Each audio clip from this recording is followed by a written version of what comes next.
जय हिंद मेरे प्यारे साथियों, स्वागत करता हूं आपके अपने YouTube चैनल टारगेट हब में। मैं एसपी चौधरी एक बार फिर आपके सामने हाजिर हुआ हूं रेलवे ग्रुप डी के साइंस क्वेश्चन के साथ। जैसा कि आप सभी को पता है भी हम 2018 के प्रीवियस पेपर का सॉल्यूशन कर रहे थे और उसके अंदर हमने 8 पेपर का सॉल्यूशन कर लिया है। अगर वो पीछे वाली क्लास आपने नहीं देखी है तो इस क्लास के आई बटन पर उसका लिंक मिल जाएगा, वहां से जाकर के आप पीछे वाली क्लास देख सकते हैं, या फिर आप प्लेलिस्ट में जाओगे तो कंटिन्यूस भी क्लासें आपको देखने को मिलेगी। चलिए शुरू करते हैं आज का सेशन। और आज अपन इस क्लास के अंदर 23 सितंबर 2018 को पहली पारी में जो पेपर हुआ था उसमें जितने भी साइंस के क्वेश्चन पूछे गए हैं उन सभी का इस क्लास में सॉल्यूशन करने वाले हैं, तो बने रहेगा हमारे साथ। जिसने भी चैनल को सब्सक्राइब नहीं किया सबसे पहले आप चैनल को सब्सक्राइब कीजिएगा, पास में लगे बेल आइकन को जरूर दबाइएगा ताकि अपन जैसे ही नेक्स्ट वीडियो लेके आए तो उसका नोटिफिकेशन सबसे पहले आपके पास पहुंचे और आप तुरंत उसका लाभ उठा सको। रही बात पीडीएफ की, तो क्लासों की पीडीएफ और प्रीवियस ईयर के पेपर की पीडीएफ है वो आपको टारगेट हब एप्लीकेशन पे मिल जाएगा। एप्लीकेशन का लिंक आई बटन पर दे रखा है, तो वहां से जाकर के आप एप्लीकेशन को डाउनलोड कीजिएगा और प्रत्येक क्लास की पीडीएफ और प्रीवियस ईयर के पेपर की पीडीएफ है वो आपको इसी एप्लीकेशन के माध्यम से मिलेगी। रही बात टेस्ट सीरीज की, तो हमने ग्रुप डी, एनटीपीसी और एएलपी इन सभी के लिए टेस्ट सीरीज भी अपलोड कर रखी है, तो अपनी तैयारी को बेहतर बनाने के लिए आप आज से टेस्ट सीरीज ज्वाइन कर सकते हैं भी। चलिए शुरू करते हैं आज का सेशन। और पहला क्वेश्चन देखिएगा आज की क्लास का आपके सामने है। अब इसमें बोला गया है भी वॉशिंग सोडे के एक अणु में जल के कितने अणु उपस्थित होते हैं। सबसे पहले अपन बात करते हैं भी वॉशिंग सोडा होता क्या है। तो देखिएगा वॉशिंग सोडे का जो निर्माण होता है वो अमूमन तो अपन ये बोल सकते हैं भी NaCl, यानी ये महत्वपूर्ण भूमिका निभाता है किसके निर्माण में। एक तो आपका NaHCO3 यानी सोडियम बाइकार्बोनेट के निर्माण में महत्वपूर्ण भूमिका निभाता है। दूसरी है वो वॉशिंग सोडे के निर्माण में भी महत्वपूर्ण भूमिका निभाता है। अब आगे अपन बात करते हैं जब वॉशिंग सोडे को जब NaHCO3 यानी सोडियम बाइकार्बोनेट बैंकिंग सोडे को जब गर्म किया जाता है तो आपके पास में क्या बनता है, तो ये बन जाता है Na2CO3। Na2CO3 यानी सोडियम कार्बोनेट बन जाता है भी। अब सोडियम कार्बोनेट को फिर क्या किया जाता है, क्रिस्टलाइज किया जाता है, तो इसके साथ में क्या बन जाएगा 10 जल के अणु जुड़ जाएंगे भी, 10 जल के अणु जुड़ जाएंगे। तो ये क्या बन जाएगा Na2CO3.10H2O, 10 जल के अणु। तो इसे बोलेंगे सोडियम कार्बोनेट डेकाहाइड्रेट। 10 का मतलब होता है डेका, ठीक है, डाई का मतलब होता है 2 और हेमी का मतलब होता है आधा, ठीक है। तो डेकाहाइड्रेट यानी 10 जल के अणु है, तो इसका मतलब यहां पे आपका राइट आंसर क्या हो जाएगा 4 नंबर जो ऑप्शन है वो बिल्कुल राइट आंसर हो जाएगा।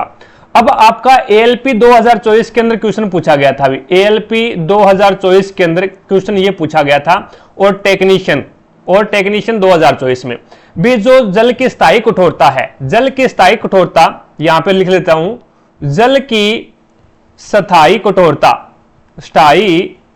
कठोरता दूर करने के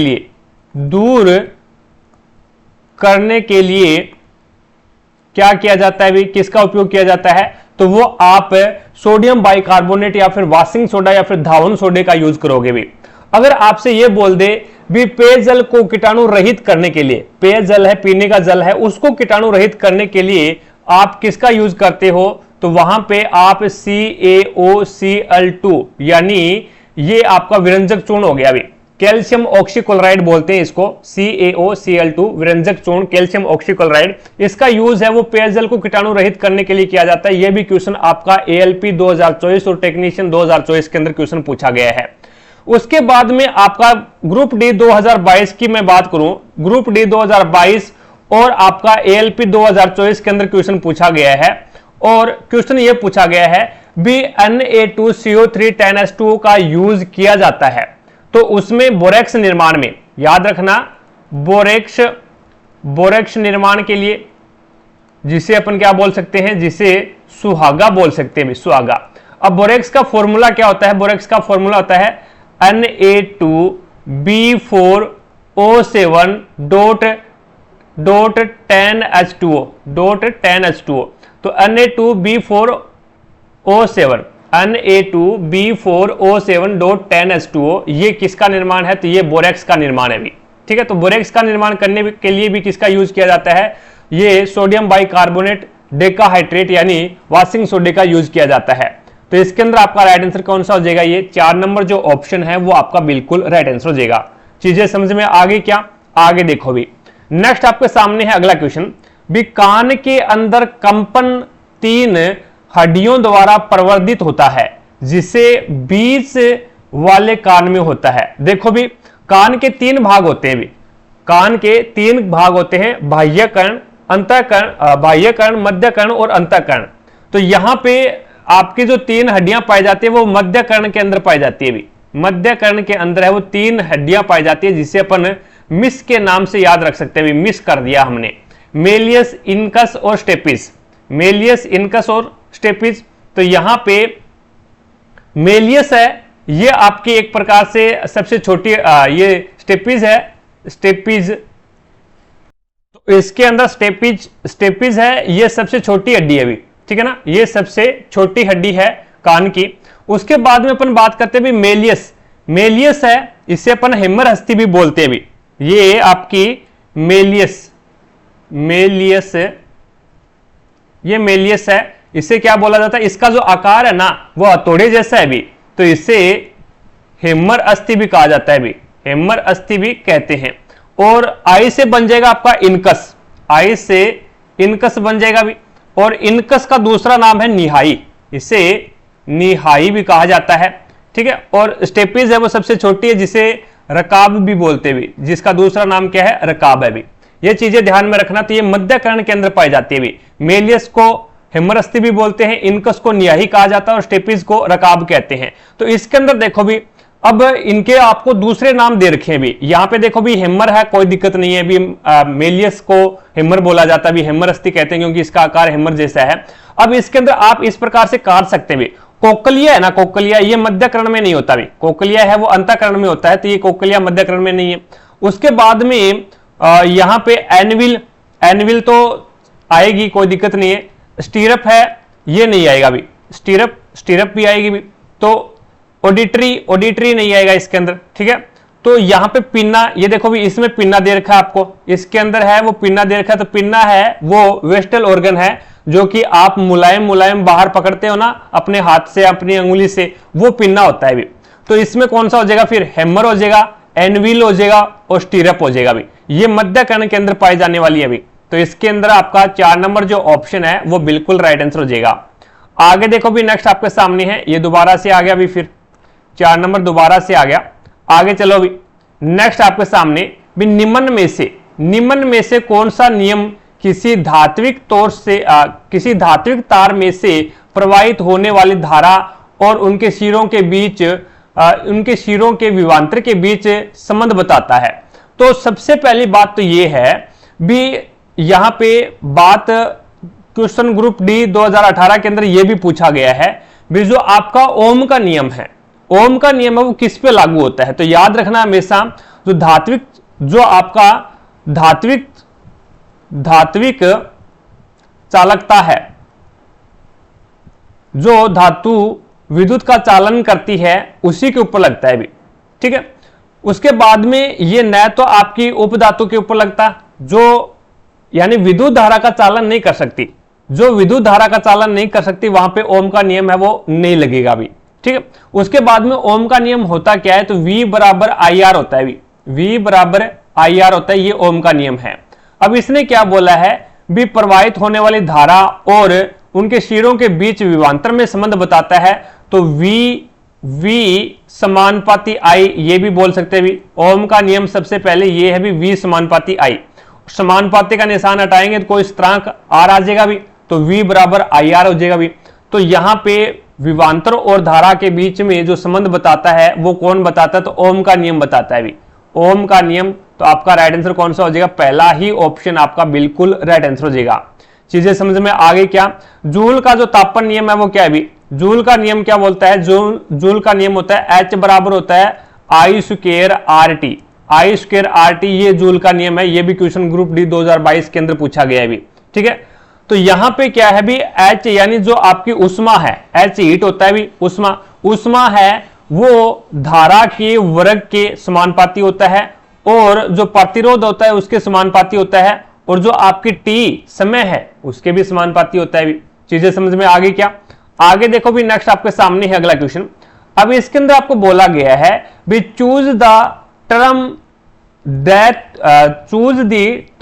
that does not belong to the flowing group, यानी ग्रुप के अंदर नहीं है। ये क्रिप्टोन है, अभी ये क्रिप्टोन है, इस ग्रुप के अंदर कौन अलग है? ये आपका आर्गन है, अभी ये आपका आर्गन है, ये आपका नियोन है, ये आपका नियोन, और ये आपका प्लेटिनम है, अभी प्लेटिनम। तो देख लो भी कौन सा ग्रुप के अंदर भिन्न है, ये आपको बताना है। तो यहां पे देखो भी आपका क्रिप्टोन, नियोन और आर्गन, ये क्या है? आपकी अक्रिय गैसें हैं, भी ये आपकी अक्रिय गैसें हैं जो कि कौन से ग्रुप में आती है? 18 नंबर ग्रुप में आते हुए, 18 नंबर ग्रुप के अंदर आती है। और 18 नंबर ग्रुप को अपन क्या बोल सकते हैं? एक प्रकार से शून्य संयोजकता वाला ग्रुप बोल सकते हैं भी इसे, ठीक है ना। इसकी जो संयोजकता होती है शून्य होती है, क्यों? क्योंकि इनके जो बाहरी ऑर्बिट में है वो 8 इलेक्ट्रॉन, बाहरी ऑर्बिट में 8 इलेक्ट्रॉन है, वो फील्ड पूरे होते हुए, जिसके कारण है वो ये जो गैसें होती है वो आपकी क्या है? अक्रिय गैसें हैं। और याद रखना ये क्वेश्चन ग्रुप डी 2018 के अंदर पूछा गया। ग्रुप 18 नंबर ग्रुप के अंदर वो टोटल कितने तत्व है? 18 नंबर ग्रुप में टोटल कितने तत्व है? तो 7 तत्व है। अभी कौन कौन से हैं? तो ये है हे नेता और करोड़पति सब जीवित रहे। इसकी ट्रिक ये है, अभी हे नेता यानी नियोन, तो हीलियम नियोन, हे नेता और से आर्गन बन जाएगा भी, हे नेता और करोड़पति तो ये क्रिप्टोन बन जाएगा भी। तो हे नेता और करोड़पति सब जीवित रहे, तो ये आपका जिनोन बन जाएगा। तो हीलियम, उसके बाद में neon, argon, krypton, xenon, radon, और उसके बाद में ऑगनसन, तो ये आपका ऑगनसन आ जाएगा। तो यहां पे हीलियम 1 2 3 4 5 6 और 7, ये टोटल 7 है। हे नेता और करोड़पति सब जीवित रहे। तो इसमें प्लेटिनम है ना, ये आपका अलग हो जाएगा भी। प्लेटिनम है वो एक आपकी क्या है भी, अपन ये बोल सकते हैं भी उपधातु के अंतर्गत आता है भी, उपधातु के अंतर्गत आता है आपका प्लेटिनम। तो अपन अगर बात करें, सॉरी यहां पे प्लेटिनम है भी, मैं वो पोलोनियम के हिसाब से आपको बता गया। ये प्लेटिनम है ना, वो आपकी धातु हो जाएगी। प्लेटिनम है वो धातु हो जाएगी, उपधातु नहीं है। पोलोनियम उपधातु होती है भी, ठीक है ना। भोले सी ऐसी तेरी आत्मा सब जीवित रहे, तो ये आपकी उपधातुएं हैं जो कि टोटल 7 उपधातु है भी, ठीक है। और 5 नंबर ग्रुप और आपका जो 4 नंबर ग्रुप है उनके अंदर है वो 2 उपधातु है। ये क्वेश्चन ग्रुप डी 2018 के अंदर पूछा गया है भी। कौन से ग्रुप के अंदर है, कौन से आवर्त के अंदर आपकी कौन से आवर्त के अंदर, सॉरी ग्रुप नहीं, कौन से आवर्त के अंदर है वो 2 उपधातु मिलती है। तो 5वें में भी, 5वें आवर्त और चौथे आवर्त दोनों के अंदर वो 2 उपधातु होती है भी। तो आपका यहाँ पे राइट आंसर कौन सा हो जाएगा? 4 नंबर जो ऑप्शन है वो आपका बिल्कुल राइट आंसर हो जाएगा भी, ठीक है। और याद रखना एयू ओरम है, ठीक है, एजी है सिल्वर, और आपका ये एयू और आपका ये प्लेटिनम, ये आपके क्या है? एक प्रकार से ये बोल सकते हैं भी मुक्त अवस्था के अंदर पाए जाने वाली धातुएं भी, ये मुक्त अवस्था के अंदर पाई जाती है भी। चीजें समझ में आ गई? आगे देखो भी नेक्स्ट आपके सामने है। अब इसके अंदर आपको बोला गया है भी the non metal is liquid at room temperature. ऐसी कौन सी अधातु है, ऐसी कौन सी अधातु है जो रूम टेम्परेचर के ऊपर लिक्विड अवस्था में मिले, जो रूम टेम्परेचर के ऊपर है वो लिक्विड अवस्था के अंदर मिले? ब्रोमीन, कैल्शियम और मरकरी और सल्फर। तो ये तो आसान सा क्वेश्चन है भी, ये तो आपका आसान सा क्वेश्चन है, यानी ब्रोमीन है वो आपकी एक ऐसी अधातु है जो कि लिक्विड अवस्था के अंदर मिलती है भी। और याद रखना अधातु है वो तीनों अवस्थाओं में पाई जाती है, तीनों अवस्थाओं के अंदर पाई जाती है भी। ये आपकी ठोस के अंदर भी पाई जाती है अधातु, और ये आपकी गैस अवस्था के अंदर भी पाई जाती है, और ये आपकी द्रव अवस्था के अंदर भी पाई जाती है। ये ग्रुप डी 2018 के अंदर ही क्वेश्चन पूछा गया है भी अधातु ऐसी कौन है जो ऐसी कौन है जो तीनों अवस्थाओं के अंदर पाई जाती है? अधातु, उपधातु और धातु, तो वो आपकी अधातु हो जाएगी। द्रव अवस्था के अंदर कौन सी पाई जाती है? तो वो ब्रोमीन होगी भी, ब्रोमीन, ठीक है। गैस अवस्था के अंदर कौन सी पाई जाती है? तो वो आपकी नाइट्रोजन होगी, नाइट्रोजन, ठीक है। और आप नाइट्रोजन के बाद में ऑक्सीजन ले लो, ऑक्सीजन है, और यहाँ पे सॉलिड अवस्था के अंदर है वो आपका हीरा है, हीरा भी एक क्या है, कार्बन का अपरूप है, तो ये भी आपका क्या हो जाएगा, अधातु हो जाएगा। तो ये तीनों अवस्थाओं के अंदर पाई जाती है। तो आपका राइट आंसर कौन सा हो जाएगा, ये एक नंबर जो ऑप्शन है वो आपका बिल्कुल राइट आंसर हो जाएगा भाई। ब्रोमीन है वो एक रूम टेम्परेचर के ऊपर लिक्विड अवस्था के अंदर पाई जाती है भाई। आगे देखो भी, नेक्स्ट आपके सामने है अगला क्वेश्चन। अब इसमें बोला गया भी 750 वाट की एक विद्युत वॉशिंग मशीन का उपयोग 4 घंटे प्रतिदिन के लिए किया जाता है, तो एक दिन में मशीन द्वारा उपभोग की गई ऊर्जा कितनी है, ये आपको बतानी है। देखो भी यहां पे आपको क्या है, यूनिट निकालनी है भी, कितना यूनिट है वो आपने बिजली को जलाया है। तो यहां से अपन बात करते हैं भी, सबसे पहले H बराबर आपके पास में क्या होता है, H बराबर आपके पास में आपको तो ऊर्जा निकालनी है। तो सबसे पहले ऊर्जा निकालने से पहले आपको क्या है, कुल वाट निकाल लो भी। तो यूनिट निकालने के लिए यूनिट निकालने के लिए आपको क्या करना है, कुल वाट अपॉन में 1000 आ जाएगा भी, अपॉन में 1000 आ जाएगा। देखो भी कुल वाट कितने हैं, तो 750 वाट का वॉशिंग मशीन है, वो प्रतिदिन 4 घंटे चलता है। ये लो अपॉन में 1000। तो यहां से आपको करना क्या है, यहां से आपको करना है भी एक दिन की निकालनी है, तो इंटू आप एक दिन लगा दो या ना लगा दो, कोई दिक्कत ही नहीं है। तो यहां से 10 से 10 कैंसिल हो गया, 4 से ये 25 बार कैंसिल हो गया, ये 25 से आपका 3 बार कैंसिल हो गया, 3 एकम 3। तो यहां पे आपके पास में 3 यूनिट आ जाएगा भी। तो आपने कितनी विद्युत खर्च की है, तो 3 यूनिट विद्युत खर्च की है। तो इसमें आपका राइट आंसर कौन सा हो जाएगा, ये 4 नंबर जो ऑप्शन है वो आपका बिल्कुल राइट आंसर हो जाएगा भी। चीजें समझ में आ गई क्या।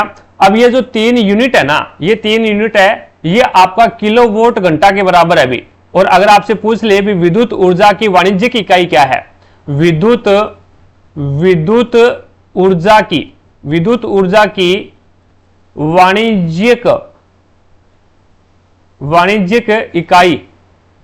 वाणिज्यिक इकाई क्या है, तो वो आपकी हो जाएगी किलोवाट घंटा हो जाएगी भी। चीजें समझ में आ गई। आगे देखो भी, नेक्स्ट आपके सामने है। अब इसके अंदर आपको बोला गया भी विच हार्मोन, कौन सा hormone is related for the testis, यानी कौन सा हार्मोन है वो वर्षण से संबंधित है भी, कौन सा हार्मोन वर्षण से संबंधित है ये आपको बताना है।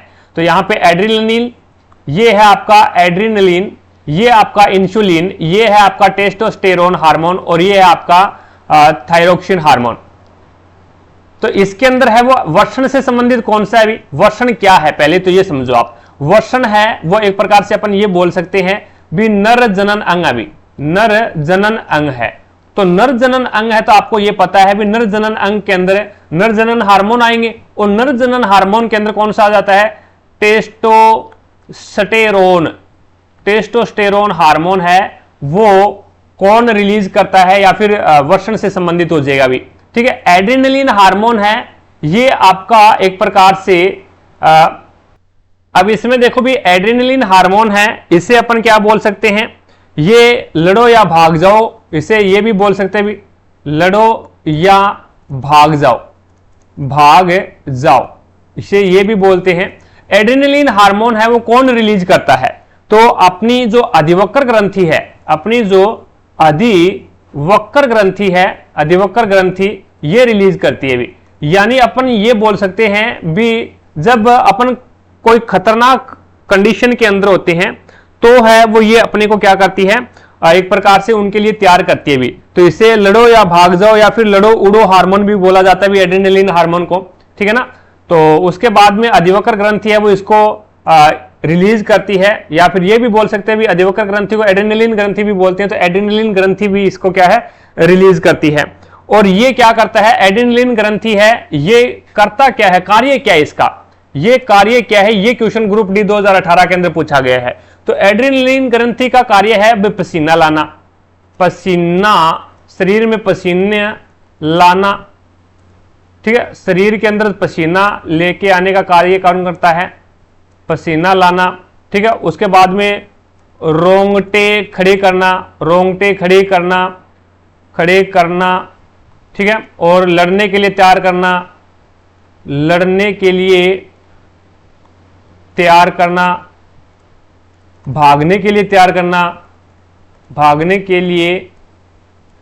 करना, उसके बाद में इसका अलग एक कार्य ये भी हो जाता है भी ब्लड प्रेशर है वो हाई करना, ठीक है। तो धमनियों को संकुचन करना, ये बोल सकते हैं भी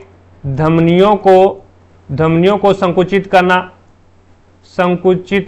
करना ये कार्य होता है भी। विकट परिस्थितियों के अंदर है वो हमारे अंदर पसीना आने लग जाता है भी, ठीक है, और रोंगटे खड़े हो जाते हैं, ठीक है, और हम क्या है एक ऐसी कंडीशन आती है भी हम लड़ने के लिए भी तैयार हो जाते हैं और हमें ये लगता है भी नहीं यार इससे तो पार पड़ने वाली नहीं है, लड़ेंगे तो नहीं, हम पीटे जाएंगे, तो हम वहां से भाग भी जाते हैं। तो उन कंडीशन के लिए हमें तैयार कौन करता है, तो वो एड्रेनलिन हार्मोन तैयार करता है भी। इंसुलिन हार्मोन है ये क्या करता है, इंसुलिन हार्मोन है ये एक प्रकार से रक्त के अंदर शर्करा को मेंटेन करता है भी। रक्त के अंदर है वो शर्करा को कंट्रोल करता है भी, शर्करा को कंट्रोल करता है इंसुलिन हार्मोन, ठीक है। इंसुलिन हार्मोन स्रावित कौन करता है भी, इंसुलिन हार्मोन, तो ये अपना अग्नाशय है, अग्नाशय की बीटा कोशिका, अग्नाशय की जो बीटा कोशिका है, अग्नाशय की बीटा कोशिका है वो इंसुलिन हार्मोन है वो स्रावित करती है, ठीक है, या फिर निर्माण करती है। उसके बाद में अपन बात करते हैं ये क्या करता है, ये इंसुलिन की कमी से कौन सा रोग हो जाता है, मधुमेह रोग हो जाता है भी। मधुमेह रोग है वो इंसुलिन की कमी से होता है भी, यानी रक्त के अंदर शर्करा की मात्रा बढ़ जाती है भी, उसे मधुमेह रोग बोलते हैं। तो रक्त के अंदर जो शर्करा की मात्रा को कंट्रोल करता है वो इंसुलिन हार्मोन करता है। टेस्टोस्टेरोन हार्मोन है ये आपका वर्ण से संबंधित है, ठीक है, और ये क्या करता है अपना नर जनन हार्मोन है और ये अपने नर जनन जो अंग है उनका विकास करता है भी। उसके बाद में अपन बात करते हैं थायरोक्सिन हार्मोन। थायरोक्सिन हार्मोन है ये थायराइड ग्रंथि से निकलता है भी, ये थायराइड ग्रंथि से निकलता है। और थायरोक्सिन हार्मोन है वो एक प्रकार से आयोडीन पाया जाता है। थायरोक्सिन हार्मोन के अंदर आयोडीन पाया जाता है, ये आयोडीन की मात्रा को मेंटेन रखता है और आयोडीन की कमी से कौन सा रोग होता है, घेंगा रोग हो जाता है, घेंगा रोग हो जाता है। थायराइड ग्रंथि है ये कहां पे मिलती है, तो ये गले के अंदर होती है भी, ये अपना जो गला है ना गले के अंदर होती है भी, गले के अंदर होती है। थायराइड ग्रंथि के अंदर है वो पैराथायराइड ग्रंथि होती है भी, थायराइड ग्रंथि के अंदर पैराथायराइड ग्रंथि पाई जाती है। तो याद रखना थायरोक्सिन हार्मोन है ये थायराइड ग्रंथि से निकलता है। तो इसके अंदर आपका जो राइट आंसर होगा वो कौन सा हो जाएगा, ये टेस्टोस्टेरोन हार्मोन हो जाएगा भी, टेस्टोस्टेरोन हार्मोन आपका इसमें राइट आंसर हो जाएगा। आगे देखो भी नेक्स्ट आपके सामने है, अब इसमें बोला गया भी 10 मीटर पर सेकंड से एक गतिमान 10 मीटर पर सेकंड से गतिमान एक 2000 केजी का ट्रक ट्रैफिक लाइट पर खड़ी एक कार से टकराता है। ट्रैफिक लाइट के ऊपर कोई कार खड़ी थी, उससे क्या है टकरा गया भी। उसके बाद में क्या है, टकराव के बाद के अंदर है वो दोनों एक साथ 8 मीटर पर सेकंड की गति से चलती हैं। तो कार का यहां पे आपको द्रव्यमान बताना है भी, कार का द्रव्यमान आपको बताना है। तो इसके अंदर याद रखना भी यहां पे क्या है भी, यहां पे अगर कोई बाह्य बल कार्य नहीं कर रहा है, अगर कोई बाह्य बल कार्य नहीं कर रहा है तो संवेग क्या रहेगा, संरक्षित रहेगा भी। जितना पहले संवेग था उतना ही संवेग अब आएगा। फिर टक्कर से पहले जो संवेग था और टक्कर के बाद में जो संवेग है वो समान रहेगा अगर कोई बाह्य बल कार्य नहीं करता है। तो ये आपका क्या बोलता है, संवेग संरक्षण का नियम बोलता है, ठीक है। तो यहां पे आपके पास में फॉर्मूला लगा दो, फिर संवेग संरक्षण के सिद्धांत लागू कर दो भी। M1 U1, U होता प्रारंभिक वेग प्लस में M2 और U2। अब M1 है वो मान लो भी M यानी द्रव्यमान हो गया, U1 भी पहला जो द्रव्यमान है वो तो मान लो आप ट्रक का मान लो, और U1 है ये प्रारंभिक वेग है वो आप ट्रक का मान लो। उसके बाद में M2 है वो कार का द्रव्यमान मान लो, और उसके बाद में U2 है आपके पास में यो कार का वेग मान लो पहले का। उसके बाद में बराबर होगा M1V1 प्लस में M2V2। चीजें समझ में आ गई। ये है आपका क्या, संवेग संरक्षण का नियम।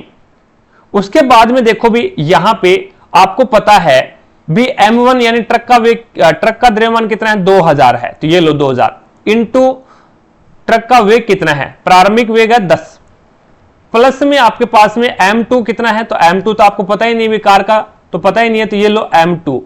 और उसके बाद में u2 कितना है, तो कार का पहले का वेग कितना है, तो कार पहले तो खड़ी थी, ट्रैफिक लाइट पर खड़ी एक कार खड़ी है यहाँ पे, तो इसका मतलब इसका u2 है वो क्या है, 0 है अभी, तो इसको 0 से मल्टीप्लाई करवा दो। बराबर में m1 कितना है, तो 2000 है अभी ये, यानी ट्रक का द्रव्यमान इंटू v1 कितना है। तो अब दोनों ये देखो, इसने बोला भी एक साथ 8 मीटर पर सेकंड की गति से चलते हैं, दोनों चलते हैं, तो इसका मतलब ट्रक का वेग कितना हो गया, 8 हो गया अभी।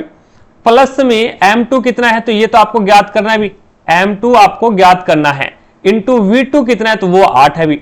अब देखो भी ये तो 0 हो गया, ये तो 0 हो गया, तो यहां पे ये आपके पास में कितना हो गया, 20,000 हो गया अभी। ये आपके पास में 20,000 प्लस में 8 2 16, तो ये आपके पास में कितना हो गया, 16,000 प्लस में ये हो गया आपके पास में 8x। अब ये 16,000 है, इधर जाएगा तो आपके पास में कितना बचेगा, 4,000 बचेगा अभी, माइनस का हो गया। बराबर में आपके पास में 8x, तो x बराबर क्या हो जाएगा, तो x बराबर आपके पास में 500 हो जाएगा अभी, और ये किस में आएगा, केजी के अंदर आएगा। तो यहां पे आपका राइट आंसर क्या हो जाएगा, कार का जो वेग है, कार का जो द्रव्यमान है वो कितना है, 500 केजी। 4 नंबर जो ऑप्शन है वो आपका बिल्कुल राइट आंसर हो जाएगा। आगे देखो भी नेक्स्ट आपके सामने है। अब इसमें बोला गया भी सर्वाधिक उपयुक्त विकल्प का चयन करना है आपको, 0 डिग्री सेंटीग्रेड बराबर फारेनहाइट बताना है कितना होगा। देखो भी यहां पे अगर अपन बात करते हैं, ये आपका जमाव बिंदु या फिर हिमांक बिंदु हो जाएगा, ठीक है, और ये आपका कवथनाक बिंदु हो जाएगा भी, ये कवथनाक बिंदु हो जाएगा। अब यहां पे आपके पास में सेंटीग्रेड है, ये आपके पास में फारेनहाइट है, और ये आपके पास में र्यूमर है, और ये आपके पास में केल्विन है। 0 डिग्री केल्विन के 0 डिग्री सेंटीग्रेड के ऊपर है वो, यहां पे क्या होता है, जमाव बिंदु होता है, और ये 100 डिग्री सेंटीग्रेड के ऊपर है वो इसका कवथनाक बिंदु, उबाल बिंदु हो जाएगा भी। अब फारेनहाइट की अगर मैं बात करूं तो फारेनहाइट कहां से शुरू होता है, तो 32 डिग्री फारेनहाइट से, 32 डिग्री फारेनहाइट से, और 212 डिग्री फारेनहाइट इसका क्या हो जाएगा, 32 डिग्री फारेनहाइट हिमांक बिंदु होता है, और 212 डिग्री फारेनहाइट है ये आपका क्या हो जाएगा, कवथनाक बिंदु हो जाएगा।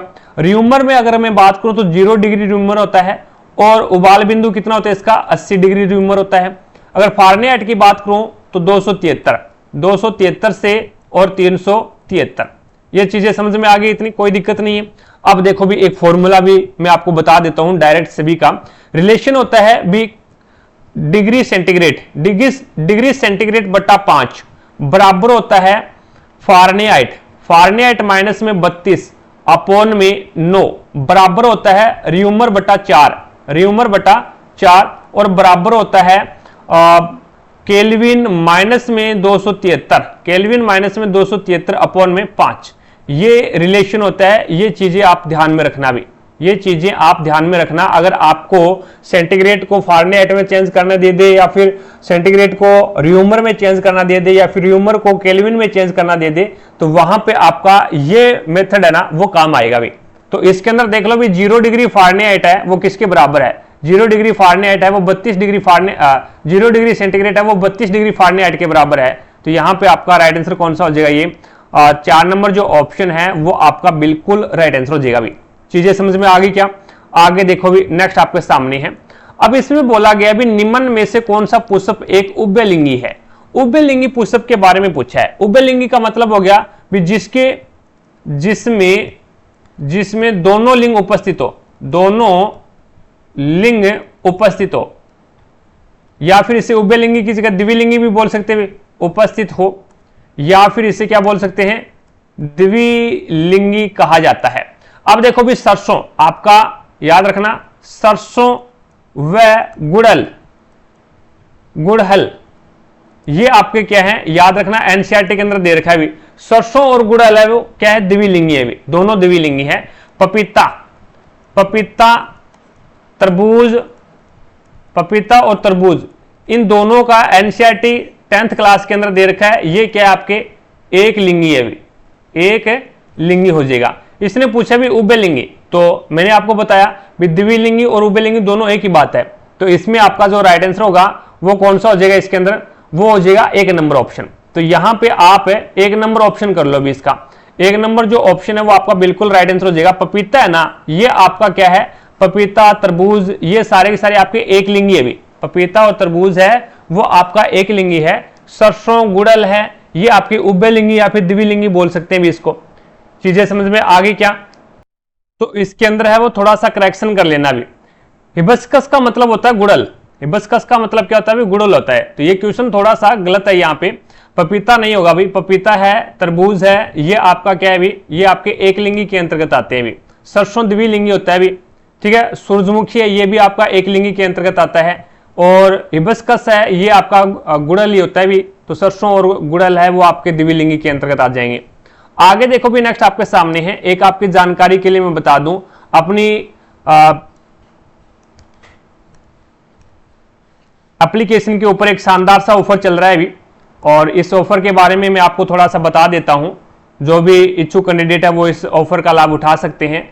अगर कोई बंदा एप्लीकेशन का सब्सक्रिप्शन लेता है तो उस एप्लीकेशन के सब्सक्रिप्शन के अंदर है वो आपको क्या क्या चीजें मिलने वाली है वो देख लो। टारगेट हब एप्लीकेशन के ऊपर जितनी भी टेस्ट सीरीज है वो सारी की सारी टेस्ट सीरीज आपके लिए अनलॉक हो जाएगी भी, और जितनी भी टारगेट हब एप्लीकेशन के ऊपर नोट्स की जो पीडीएफ है वो सारी की सारी आपके लिए अनलॉक हो जाएगी। जितने भी प्रीवियस ईयर के पेपर की पीडीएफ है वो सारी की सारी आपके लिए अनलॉक हो जाएगी, और जितनी भी यूट्यूब पे जो क्लासें लग रही है उन सभी की पीडीएफ आपके लिए अनलॉक हो जाएगी।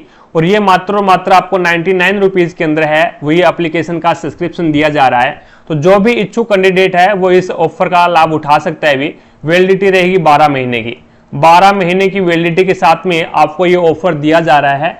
तो जो भी इच्छुक कैंडिडेट है वो आप लाभ उठा सकते हैं, और बाकी आप पे कोई दबाव नहीं है भी, जो भी आपको अच्छा लगे वो आप कर सकते हैं भी। चलिए क्वेश्चन पे, अब इसमें बोला गया भी समय के साथ विस्थापन में परिवर्तन की दर को क्या कहा जाता है भी? समय के साथ विस्थापन में परिवर्तन की दर को क्या कहा जाता है? आपको पता है भी वेग क्या होता है? वेग, वेग क्या होता है? यहां पे सबसे पहले अपन बात कर लेते हैं त्वरण की। देखो भी त्वरण क्या होता है? त्वरण होता है वेग में परिवर्तन की दर को, वेग में परिवर्तन, वेग में परिवर्तन की दर क्या कहलाती है?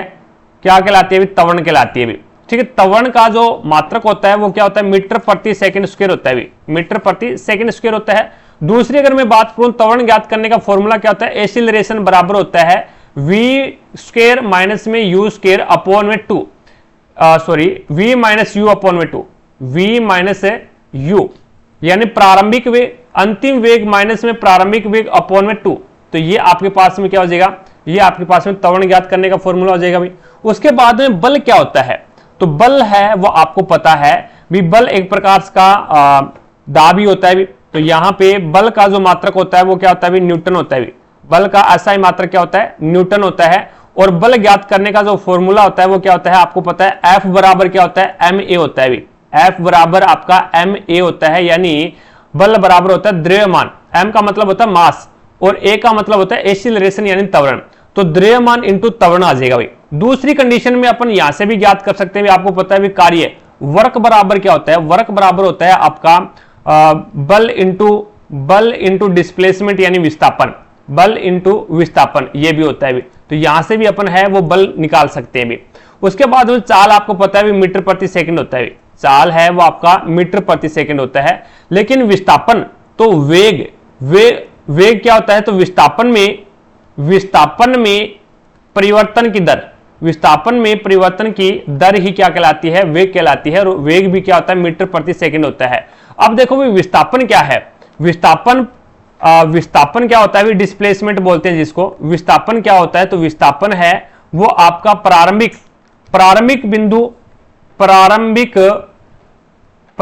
बिंदु व अंतिम बिंदु, प्रारंभिक बिंदु व अंतिम बिंदु का सीधा मान या सीधी दूरी, तो वो क्या कहलाता है? आपका विस्थापन कहलाता है। विस्थापन है ना वो आपका जीरो भी, शून्य भी हो सकता है, विस्थापन शून्य भी हो सकता है, विस्थापन ऋणात्मक भी हो सकता है, और विस्थापन है वो धनात्मक भी हो सकता है। ये चीजें आप ध्यान में रखना।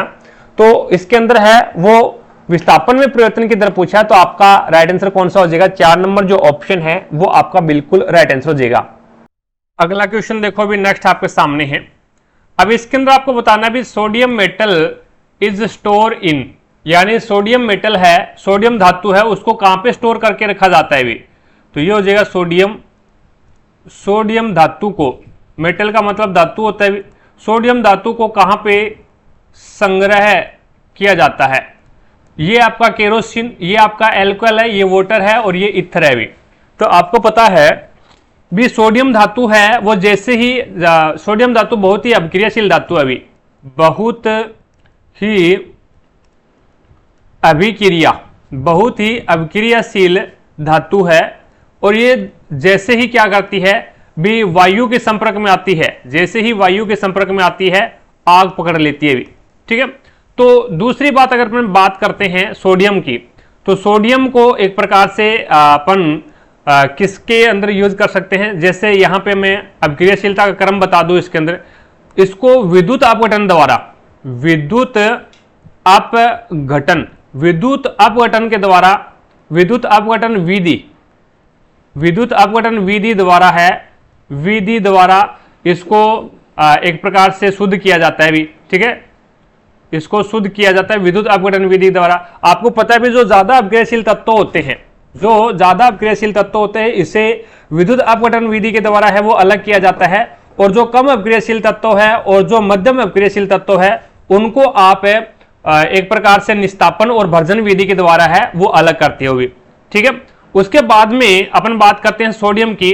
तो सोडियम धातु है ये ठंडे जल के साथ में, ये क्वेश्चन पूछा गया है, ठंडे जल के साथ अपक्रिया करता है। ठंडे जल के साथ में अपक्रिया कौन करता है? तो ठंडे जल के साथ में अपक्रिया है वो आपका सोडियम, एक तो हो जाएगा सोडियम, एक हो जाएगा आपका पोटेशियम और एक हो जाएगा आपका कैल्शियम। ये तीन धातुएं हैं जो ठंडे जल के साथ में अपक्रिया करती है। डायरेक्ट क्वेश्चन पूछा जाता है भी। एएलपी 2024 के अंदर क्वेश्चन पूछा गया है, टेक्नीशियन 2024 के अंदर क्वेश्चन पूछा गया है और ग्रुप डी 2018 के अंदर क्वेश्चन भी पूछा गया है। उसके बाद में साथ ही साथ में आपको यह भी बता दूं भी आपका जो मैग्नीशियम है ना, ये गर्म जल के साथ में अपक्रिया करता है भी, ये गर्म जल के साथ अपक्रिया करता है। और आपका एल्यूमिनियम जिंक और लोहा, एल्यूमिनियम जिंक और लोहा है ये भाप के साथ अपक्रिया करते हैं भी, ये भाप के साथ अपक्रिया करते हैं, ये चीज भी आप ध्यान में रखना। तो इसके अंदर आपका राइट आंसर कौन सा हो जाएगा भी? इसको अपन है वो केरोसिन तेल के अंदर डुबोकर रखते हैं भी। ठीक है, जिसके कारण है ये आग नहीं पकड़ता। तो आपका राइट आंसर हो जाएगा पहला ही ऑप्शन, बिल्कुल राइट आंसर हो जाएगा भी। आगे देखो भी नेक्स्ट। और वैसे सोडियम का परमाणु क्रमांक, सोडियम कौन से ग्रुप के अंदर आता है भी? सोडियम है वो आपका कौन से ग्रुप के अंदर आता है? तो पहले ग्रुप के अंदर आता है भी, पहले ग्रुप के अंदर आता है। और पहला ग्रुप कौन सा है? ये आपका क्षार धातु के अंदर आता है, क्षार धातु वर्ग के अंतर्गत आता है। और दूसरा ग्रुप जो सेकंड ग्रुप है, सेकंड जो ग्रुप है उसको क्या बोलते हैं? तो उसको क्षार मर्दा धातु ग्रुप बोलते हैं भी, क्षार मर्दा धातु ग्रुप बोला जाता है भी। ठीक है। और इसका जो इलेक्ट्रॉनिक विन्यास अगर मैं बात करूं भी, इनमें कितने प्रोटॉन पाए जाते हैं? तो 11 प्रोटॉन। परमाणु क्रमांक कितना है इसका? 11 है।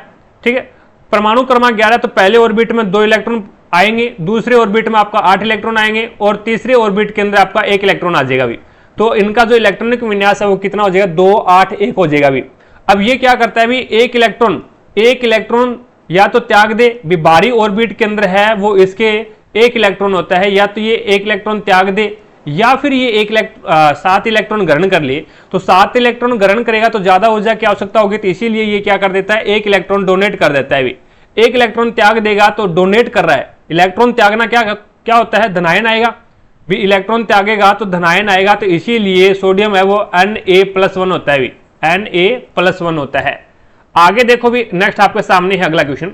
अब इसमें बोला गया भी लिथियम सोडियम और पोटेशियम में क्या समानता है? लिथियम सोडियम पोटेशियम में क्या समानता है? थोड़ा सा मैं आपको और आगे लेके चलता हूं। जैसे आपने नाम सुना होगा भी, हे नेता और करोड़पति सब जीवित रहे, ये तो 18 में आ गया। है लीना ने की रब से फरियाद, यहां पे आ जाओ। है लीना ने की रब से फरियाद, रब से और फरियाद, ये रहा।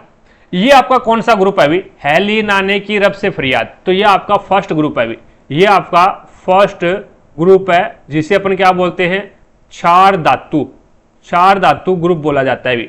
ठीक है। इसकी संयोजकता क्या है? तो इसके बाहरी ऑर्बिट में 1 इलेक्ट्रॉन होता है भी, इसकी संयोजकता ये है। यानी ग्रुप आवर्त सारणी के अंदर जो आपका समूह है, जो आपका ग्रुप है, जो आपका समूह है या फिर जो आपका ग्रुप है, वो हमें क्या बताता है? वो हमें समान संयोजकता बताता है भी। यानी सभी की जो भी उस ग्रुप में आ रहे हैं उन सभी की संयोजकता संयोजकता बोल दो या फिर बाहरी ऑर्बिट में इलेक्ट्रॉन बोल दो, समान होते हैं, सभी की संयोजकता समान, ये ग्रुप हमें बताते हैं। आवर्त हमें क्या बताते हैं? आवर्त जो आपका एक प्रकार से क्षैतिज रूप जो पंक्तियां होती है, आवर्त हमें बताते हैं कि प्रत्येक आवर्त के अंदर है वो ग्रुप जो आपकी कक्षा है, कक्षाओं की संख्या है वो समान होती है भी। तो ये क्षार मृदा धातु तत्वों के अंतर्गत आते हैं कि नहीं आते? क्षार मृदा तत्वों के अंतर्गत नहीं आते। क्षार मृदा तत्व है वो सेकंड ग्रुप है भी, ये आपका सेकंड ग्रुप हो जाएगा भी, ठीक है। ये अक्रिय तत्व है क्या? नहीं, अक्रिय तत्व वाला ग्रुप है वो आपका 18 नंबर ग्रुप है भी, ये आपका 18 नंबर ग्रुप है। और ये ऑक्साइड नहीं बनाते? बिल्कुल बनाते हैं भी, ऑक्साइड तो बनाते हैं क्योंकि ये धातु है, धातु ऑक्साइड बनाते हैं। तो धात्विक ऑक्साइड क्या होता है? धात्विक ऑक्साइड क्या होते हैं? तो धात्विक ऑक्साइड क्षारीय होते हैं, ये ध्यान में रखना। धात्विक ऑक्साइड है वो आपका क्षारीय होता है। क्यों होता है? एक प्रकार से ये बोल सकते हैं भी जो आपका पहले ग्रुप के अंदर आते हैं वो सारे के सारे धातु है, तो सारे के सारे धातु है, तो ये आपका क्षारीय ऑक्साइड बनाएगा। और आपका जो अधातु और अम्लीय, तो अधातु है, इनके जो ऑक्साइड होते हैं, अधातु के जो ऑक्साइड होते हैं ये क्या बनाते हैं? तो ये आपके अम्लीय, ये आपके ऑक्साइड है वो अम्लीय। तो अधातुओं के ऑक्साइड है वो ऐसे अम्लीय और ऐसे ऑक्साइड ऐसे अधातु हो जाएगा, तो अधातुओं के ऑक्साइड अम्लीय हो जाएंगे। ये ग्रुप डी 2022 के अंदर क्वेश्चन पूछा गया है, ग्रुप डी 2022 के अंदर क्वेश्चन पूछा गया है। तो इनके बाह्यतम कोश में एक इलेक्ट्रॉन होता है, बिल्कुल सही बात है। मैंने आपको क्या बताया था? जो ग्रुप होते हैं वो यही बताते हैं भी बाहरी ऑर्बिट के अंदर इलेक्ट्रॉन की संख्या समान है। तो हाइड्रोजन के भी बाहरी ऑर्बिट में इलेक्ट्रॉन एक होगा, लिथियम के भी बाहरी ऑर्बिट में इलेक्ट्रॉन एक होगा, सोडियम के भी एक होगा, पोटेशियम में भी एक होगा, रुबिडियम में भी एक होगा, सीजियम में भी एक होगा और फ्रांसियम के बाहरी ऑर्बिट में इलेक्ट्रॉन एक होगा भी, ठीक है। तो इसमें आपका राइट आंसर कौन सा हो जाएगा? ये 4 नंबर जो ऑप्शन है वो आपका बिल्कुल राइट आंसर हो जाएगा भी। तो सभी की संयोजकता है वो कितनी हो जाएगी? +1 हो जाएगी भी, सारे के सारे है वो क्या है? एक इलेक्ट्रॉन त्याग रहे हैं। आगे देखो भी, नेक्स्ट आपके सामने है, आगे अपन बात करते हैं निम्न में से कौन सा गुण है वो द्विबीजपत्री पौधे का गुण नहीं है, ये आपको बताना है भी। द्विबीजपत्री पौधे के अंदर कौन सा गुण नहीं पाया जाता? तो इसमें रेशेदार जड़ नहीं होती भी, इसमें रेशेदार जड़ नहीं होती है। इसमें अपन बोल सकते हैं भी मूसला जड़ें होती है भी, मूसला जड़ें होती है भी इसके अंदर। तो ये विशेषता है वो रेशेदार जड़ नहीं होती भी इसमें, ठीक है। मुख्य जड़ भी होती है, द्विबीजपत्र भी होता है भी, जो सीड कोट होता है उसके अंदर जो खाद्य संग्रह रखा जाता है जो एक प्रकार से पोषण के लिए, तो वो आपके 2 होते हैं द्विबीजपत्री पौधे में। जालीदार शिरा रचना होती है, जो पत्ते होते हैं उसके अंदर है वो जालीदार संरचनाएं होती है, तो ये भी बिल्कुल सही बात है भी। तो इसके अंदर है वो रेशेदार जड़ें नहीं होती, इनके अंदर कौन सी जड़ें होती है? मूसला जड़ें होती है भी। आगे देखो भी, नेक्स्ट आपके सामने है, अब इसके अंदर आपको बोला गया है भी inheritance of animal classification is, यानी जो आपका जंतु वर्ग है इसका क्लासिफिकेशन आपको बताना है भी, क्या ऑर्डर क्या रहेगा इस क्लासिफिकेशन का। तो इसके अंदर सबसे पहले क्या आएगा भी? सबसे पहले आपका आ जाएगा जगत, सबसे पहले है सबसे बड़ा जगत होता है भी, ठीक है। वर्गीकरण में वर्गीकरण के पदानुक्रम के अंदर है वो सबसे बड़ा जो वर्ग होता है वो कौन सा होता है? जगत होता है।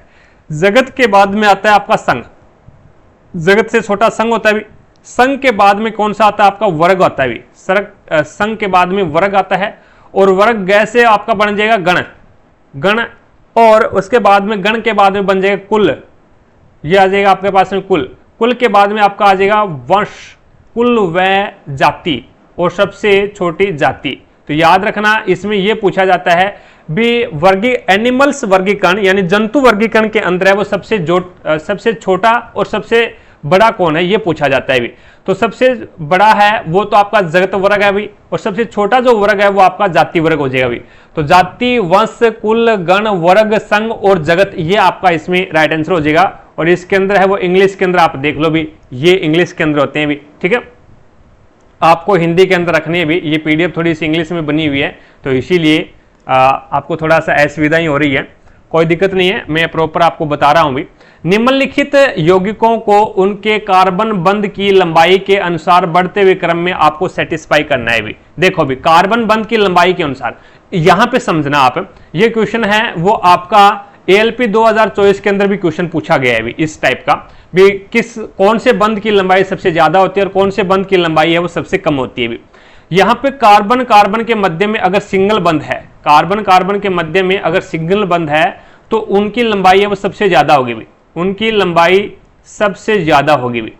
ठीक है, कार्बन कार्बन के मध्य में डबल बंध है, डबल बंध है तो उनकी लंबाई है वो एक प्रकार से कम होगी भी। और सबसे कम जो कार्बन कार्बन के मध्य में ट्रिपल बॉन्ड है तो उसकी सबसे कम होगी भी, उसकी सबसे कम होगी। अब यहां पे चीज ध्यान में रखने वाली ये है भी, ये इथेन है। इथेन एक प्रकार से अपन ये बोल सकते हैं भी इसको मेथेन फिर एथेन, तो इसको अपन क्या बोल सकते हैं, एथेन बोल सकते हैं, कोई दिक्कत नहीं। इथेन को एथेन बोल सकते हैं, तो ये आपका एथेन है। और एथेन क्या होता है भी, C2H6 होता है भी। ठीक है, तो ये एथेन है, तो ये कौन सी श्रेणी का है, तो ये आपका एल्किन श्रेणी का सदस्य है भी। तो ये आपका एल्केन, एल्केन श्रेणी का सदस्य है। इथाइन, इथाइन आइन लग गया तो ये आपका कौन सी श्रेणी का है, तो ये आपका एल्काइन, एल्काइन श्रेणी का सदस्य है। और इथीन यानी इन लग गया तो ये आपका एल्किन, एल्किन श्रेणी का सदस्य है। तो याद रखना, क्या याद रखोगे भी, एल्केन श्रेणी होती है ना, उसमें कार्बन कार्बन के मध्य में हमेशा सिंगल बॉन्ड पाया जाता है। और जो आपकी एल्किन श्रेणी है, एल्किन श्रेणी है, उसमें हमेशा कार्बन कार्बन के मध्य में डबल बॉन्ड पाया जाता है। और एल्काइन, एल्काइन श्रेणी है, उसमें कार्बन कार्बन के मध्य में हमेशा ट्रिपल बॉन्ड पाया जाता है। ठीक है, और ये जो एल्किन और एल्काइन है ये हमेशा और हमेशा असंतृप्त हाइड्रोकार्बन के अंतर्गत काउंट होती है। और ये जो आपकी सिंगल बॉन्ड वाली एल्केन श्रेणी है ये आपके कौन से ग्रुप में आती है, तो ये आपके संतृप्त हाइड्रोकार्बन के अंतर्गत आती है भी। ठीक है, असंतृप्त हाइड्रोकार्बन है ये आपके अशुद्ध होते हैं और संतृप्त हाइड्रोकार्बन है ये आपके शुद्ध होते हैं भी। उसके बाद में अपन बात करते हैं भी, इसको एल्केन का कई बार फॉर्मूला भी पूछ लेता है, डायरेक्ट फॉर्मूला पूछेगा आपसे भी, इसका फॉर्मूला क्या होता है, तो CnH2n+2 होता है भी एल्केन का। एल्केन का क्या हो जाएगा, CnH2n, और एल्काइन का क्या हो जाएगा, CnH2n-2 होता है भी। ये चीजें भी ध्यान में रखना। अब इसको सेट कर दो आप कौन से क्रम में, बढ़ते हुए क्रम में। तो बढ़ते हुए क्रम में आप सेट करोगे तो सबसे कम लंबाई किसकी होगी, तो सबसे कम लंबाई ट्रिपल बॉन्ड होगा ना, उसमें होगी। तो बढ़ते हुआ क्रम, इसका मतलब क्या होगा भी, आपको इसे आरोही क्रम में सेट करना है भी। तो सबसे पहले आ जाएगा आपका इथाइन, इथाइन के अंदर है वो सबसे कम लंबाई होगी भी। उसके बाद में आपका आ जाएगा इथीन, इथीन। ठीक है, और उसके बाद में इथेन, उसके बाद में इथेन। तो सबसे ज्यादा लंबाई है वो कार्बन बंध के बीच में लंबाई इथेन में सबसे ज्यादा, उसके बाद में इथीन में कम हो जाएगी और सबसे कम है वो इथाइन में हो जाएगी। तो ऐसा कौन सा ग्रुप है, तो वो आपका पहला ही ग्रुप है, वो आपका राइट आंसर हो जाएगा भाई। चीजें समझ में आ गई क्या, तो सिंगल बंध होगा सबसे ज्यादा लंबाई, डबल बॉन्ड होगा कम लंबाई, और फिर ट्रिपल बॉन्ड आ जाए तो सबसे कम लंबाई हो जाएगी भी। चीजें समझ में आ गई। आगे देखो भी, नेक्स्ट आपके सामने है, नीचे दिए गए तत्वों में से आकार में सबसे छोटा कौन सा है, आकार के अंदर सबसे छोटा कौन सा है भी। साथ साथ में क्लास को लाइक करते रहे भी, और चैनल पर नए हैं तो चैनल को सब्सक्राइब कर लो भी सारे के सारे। जिसने भी चैनल को सब्सक्राइब नहीं किया है तो चैनल को सब्सक्राइब करके पास में लगे बेल आइकन को जरूर दबा लो भी। ठीक है, और क्लासों को शेयर कर दिया करो भी अपने दोस्तों के पास, ताकि पढ़ने और पढ़ाने का मजा आए भी। अब पढ़ने और पढ़ाने का मजा कब आता है, जब पढ़ने वाले होते हैं। और पढ़ने वाले कब आएंगे, जब आप अपने दोस्तों के पास में क्लासों को शेयर किया करोगे। तो क्लासों को दब के शेयर किया करो भी, ठीक है ना, ताकि हमारा भी मोटिवेशन बना रहे भी। अब देखो भी, यहां पे अपन बात करते हैं भी आकार, आवर्त सारणी पे चलता हूं मैं, आपको आवर्त सारणी के ऊपर लेके चलता हूं। आवर्त सारणी क्या बोलती है, वहां से आपका ये क्वेश्चन क्लियर होगा। आवर्त सारणी बोलती है भी, ये आपका बायां पार्ट है, ये आपका दायां पार्ट है। ठीक है, आवर्त सारणी के अंदर है वो अपन क्या करते हैं भी, बाएं से दाईं ओर जाते हैं। बाएं से दाईं ओर जाते हैं तो आपने एक नाम सुना होगा भी, साइज क्या होगा इसका, घटेगा भी। बाएं से दाईं ओर जाते हैं तो इसका साइज क्या हो जाएगा, घट जाएगा, यानी त्रिज्याएं घटती है भी। बाएं से दाईं ओर जाते हैं तो त्रिज्या घटती है, त्रिज्या घटती है तो इसका मतलब क्या है भी, साइज भी घटेगा इसका। और ऊपर से नीचे की ओर जाते हैं, ऊपर से नीचे की ओर जाते हैं तो आपने नाम सुना होगा भी, साइज क्या है, बढ़ता है। अब यहां पे क्लियर हो गया, कोई दिक्कत नहीं है। अब क्यों होता है, कैसे होता है, देखो वो मैं आपको बता देता हूं, अभी क्लियर कर देता हूं। यहां पे ये आपका क्या है, एक आवर्त है पहला, ये दूसरा आवर्त हो गया और ये आपका तीसरा आवर्त हो गया। अब आवर्त हमेशा क्या बताते हैं, आवर्त याद रखना, आवर्त हमेशा है वो क्या बताते हैं, कक्षा की संख्या बताते हैं। पहला आवर्त है तो उसमें एक कक्षा होगी, दूसरा आवर्त है तो उसमें दो कक्षाएं होगी, तीसरा आवर्त है तो इसमें तीन कक्षाएं होगी। जैसे जैसे जैसे ये मान लो भी यहां पे समझो आप भी ये पहली कक्षा है तो इसका आकार इतना है, जब दूसरी कक्षा आएगी तो इसका आकार इतना हो जाएगा भी, ठीक है, तीसरी कक्षा आएगी तो इसका आकार इतना हो जाएगा। यानी जैसे जैसे कक्षाओं की संख्या बढ़ती जा रही है उस हिसाब से उसका आकार भी क्या हो रहा है, बढ़ता जा रहा है। भी यहां पे प्रोटॉन है, पहली कक्षा थी तो प्रोटॉन क्या है भी आसानी से जो बाहरी ऑर्बिट में इलेक्ट्रॉन थे उसके ऊपर कब्जा करके रख रहे थे। अब क्या है, जैसे ही हमने एक कक्षा और बढ़ा दी तो अब क्या करना पड़ेगा, प्रोटॉन को क्या है थोड़ा सा और अपना हाथ बढ़ाना पड़ेगा और दूसरी कक्षा के अंदर जो ऑर्बिट के अंदर जो इलेक्ट्रॉन बचे हुए हैं उसको पकड़ना पड़ेगा। भी थोड़ा सा कठिनाई हुआ है। अब मैं क्या करता हूं भी तीसरी कक्षा और बढ़ा देता हूं। अब क्या है, प्रोटॉन क्या करेंगे भी इलेक्ट्रॉन के ऊपर है वो पकड़ने के लिए थोड़ा सा और आगे बढ़ना पड़ेगा, तो अब और भी मुश्किल हो जाएगा। भी इस प्रकार से जैसे नाभिक के अंदर प्रोटॉन है ना, प्रोटॉन बाहरी ऑर्बिट के अंदर अगर इलेक्ट्रॉन को आसानी से पकड़ लेते हैं तो उसका साइज कम है, और अगर आसानी से नहीं पकड़ पाते हैं बाहरी ऑर्बिट के अंदर इलेक्ट्रॉनों को तो वहां पे साइज उसका बड़ा होगा। भी अब ये क्या करता है, पहले ऑर्बिट के अंदर एक ही कक्षा है, भी आप कहीं पे भी चले जाओ, पहले आवर्त के अंदर एक ही कक्षा है, आप कहीं पे भी चले जाओ भी इस कक्षा को लेकर के, यानी आप बाएं से दाएं कहीं पे भी चले जाओ एक ही कक्षा रहेगी भी सारे में। इसमें क्या है, इसमें दो कक्षाएं हैं भी, दूसरे ऑर्बिट के दूसरी आवर्त के अंदर दो कक्षाएं हैं, तो इसके अंदर आप कहीं पे भी चले जाओ दो ही कक्षा रहेगी भी। तीसरे के अंदर क्या है, तीन कक्षाएं हैं भी, तीसरी कक्षा के अंदर तीसरे आवर्त के अंदर तीन कक्षाएं हैं। इस प्रकार से अब जैसे देखो भी यहां पे अपन यहां से चले और बाएं से दाईं ओर जा रहे हैं तो सभी के अंदर क्या है, सभी के अंदर क्या है भी एक ही कक्षा है। लेकिन जब अपन बाएं से दाईं ओर जा रहे हैं तो परमाणु क्रमांक क्या है भी बढ़ रहा है। भी परमाणु क्रमांक तो बढ़ रहा है, लेकिन परमाणु क्रमांक बराबर क्या होता है, प्रोटॉन की संख्या। परमाणु क्रमांक बराबर होता है प्रोटॉन की संख्या। भी बाएं से दाईं ओर जाते हैं तो परमाणु क्रमांक तो इसका बढ़ रहा है। भी ये पहला तत्व है, ये दूसरा है, ये तीसरा है, ये चौथा है, और परमाणु क्रमांक के बराबर में प्रोटॉन होते हैं। भी जितने परमाणु क्रमांक होगा उतना उसका प्रोटॉन होगा। अब कक्षा यहां पे कितनी है, यहां पे कक्षा एक ही है। भी इसके अंदर कक्षा एक ही है, तो देख लो भी अब यहां पे प्रोटॉन ये मान लो पहला, दूसरा, तीसरा, चौथा, पांचवा तत्व है, ये छठा तत्व है, तो इसमें 6 प्रोटॉन होंगे, इसके अंदर 6 प्रोटॉन होंगे, लेकिन इसकी कक्षा तो एक ही है, तो ये आसानी से बाहर वाली ऑर्बिट के अंदर जो भी तत्व होंगे, जो भी इलेक्ट्रॉन होंगे उसको आसानी से पकड़ लेगा। तो इसका मतलब क्या, भी आसानी से पकड़ लिया तो इसका मतलब साइज छोटा है उसका। तो बाएं से दाईं ओर जाते हैं तो साइज छोटा हो जाएगा, और ऊपर से नीचे की ओर जा रहे हैं तो देख लो भी यहाँ पे कक्षाओं की संख्या बढ़ रही है भी धीरे धीरे। साथ साथ में क्या है, दूसरे में आया तो ये आपके 2 हो गए, तीसरे में आया 3, चौथे में आया 4, पांचवें में आएंगे तो 5। इस प्रकार से क्या है, कक्षाओं की संख्या बढ़ रही है। कक्षाओं की संख्या बढ़ रही है तो इसका मतलब क्या है, उसका साइज भी बढ़ेगा। तो यहां पे अब आ जाओ ऑप्शन के हिसाब से। अब देखो भी सोडियम है ना, सोडियम कौन से ऑप्शन के अंदर कौन से वर्ग के अंतर्गत आता है, सोडियम पहले ग्रुप के अंदर आता है। सोडियम पहले ग्रुप में आता है। उसके बाद में मैग्नीशियम, सोडियम के बाद में मैग्नीशियम, मैग्नीशियम है वो आपका दूसरे ग्रुप में आता है। सोडियम, मैग्नीशियम और एल्यूमिनियम, एल्यूमिनियम है वो आपका तीसरे ग्रुप में आता है। तीसरे ग्रुप में आता है, यहां तक no doubt, I am right. देखो भी सोडियम, मैग्नीशियम, एल्यूमिनियम, तो आवर्त सारणी के अंदर पहले ग्रुप के अंदर कौन सा आता है, सोडियम आता है। और दोनों के दोनों आते कौन से में है, तो 3 नंबर आवर्त में आते हैं। 3 नंबर आवर्त में आते हैं। इस प्रकार से होता है। आपने आवर्त सारणी नहीं देखी है तो पहले में फिर सोडियम, फिर आपका आ जाएगा मैग्नीशियम, फिर आपका आ जाएगा एल्यूमिनियम। तो ये आपका आवर्त तो एक ही है, आवर्त तो आपका 3 नंबर ही। अभी तीनों के अंदर 3 नंबर आवर्त है, लेकिन ये पहला ग्रुप है, ये दूसरा ग्रुप है और ये तीसरा ग्रुप है। अब देखो भी आपको मैंने क्या बोला, जब बाएं से दाईं ओर जाते हैं तो साइज घटता है। तो एल्यूमिनियम है वो ऑप्शन के हिसाब से सबसे दाईं ओर अभी, तो इसका मतलब क्या है, एल्यूमिनियम का जो आकार है वो सबसे छोटा होगा। तो आपका राइट आंसर क्या हो जाएगा, 1 नंबर जो ऑप्शन है वो आपका बिल्कुल राइट आंसर हो जाएगा। भी इसके अंदर दूसरा और सोचो भी +3 क्यों लगा हुआ है वो और अपन चेक कर लेते हैं। यहां पे +3 क्यों लगाया, इसमें +1 लगाया, इसमें +2 लगाया, वो भी देख लो।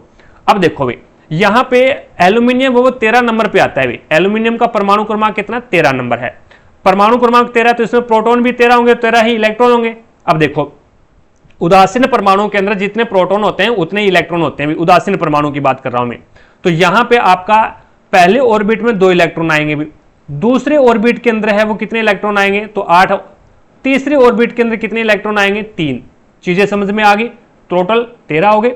अब ये क्या करेगा, एल्यूमिनियम या तो 3 का त्याग कर दे भी, डोनेट कर दे, या फिर ये क्या करेगा अभी बाहरी ऑर्बिट में 8 बनाने के लिए 5 का ग्रहण कर ले भी। कोई भी तत्व है, कोई भी एलिमेंट हो, वो अपना स्थायित्व कंप्लीट करना चाहता है, यानी अपन क्या है ले देकर के स्थायी हो जाए।